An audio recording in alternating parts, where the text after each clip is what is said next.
Hello Aqua friends, welcome to my channel. My name is Nicole and today we are going to talk about how to achieve vibrancy in watercolor.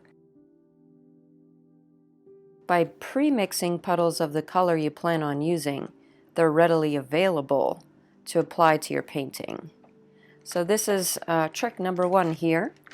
Pre-mix all your colors, have some big puddles that's going to be enough to cover the paper that you're painting on. The second tip is not to pre-wet your paper. Use your concentrated puddles of paint that you've made and apply it directly to the dry paper. Your colors will be a lot more vibrant doing it this way. As you paint on the paper, your paper becomes wet and you're still able to blend your colors together.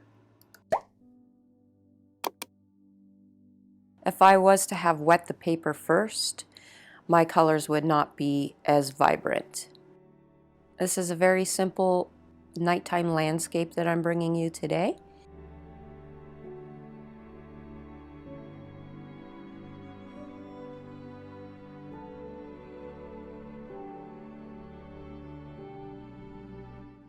Notice that I just accidentally dropped some water there and my paper was drying.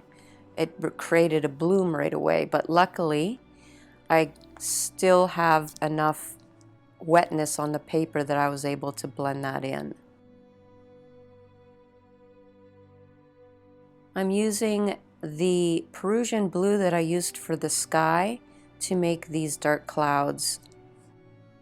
The foreground is silhouetted and I'm using straight indigo for the landscape.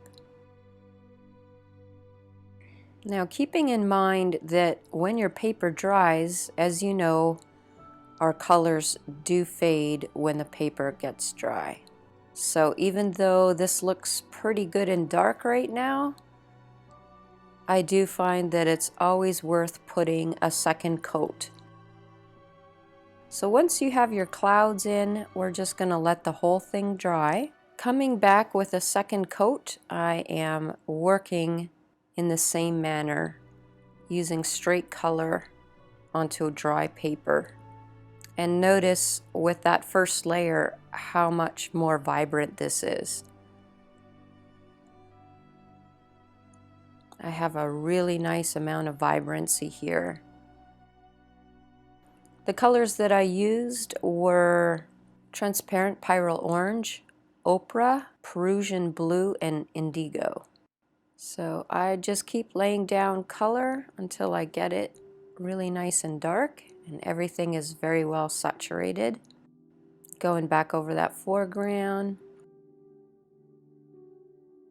To help your colors blend together better, a trick is to hold up your canvas on a slant and the wetness of the paper and gravity will do the work for you and blend the colors together a little bit better. Once your paper dries, I am going back over to put my stars in. And for some fun, I want to put a shooting star. I am using a script liner brush for this. Okay, I have a scrap piece of paper, so I'm sort of testing it out, making sure I don't have too much.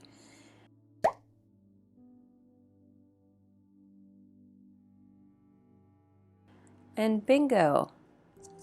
Just a fun, fast little project demonstrating how vibrant you can get those colors when you work wet on dry. I hope you enjoyed this tutorial and give it a try, and I will see you next week.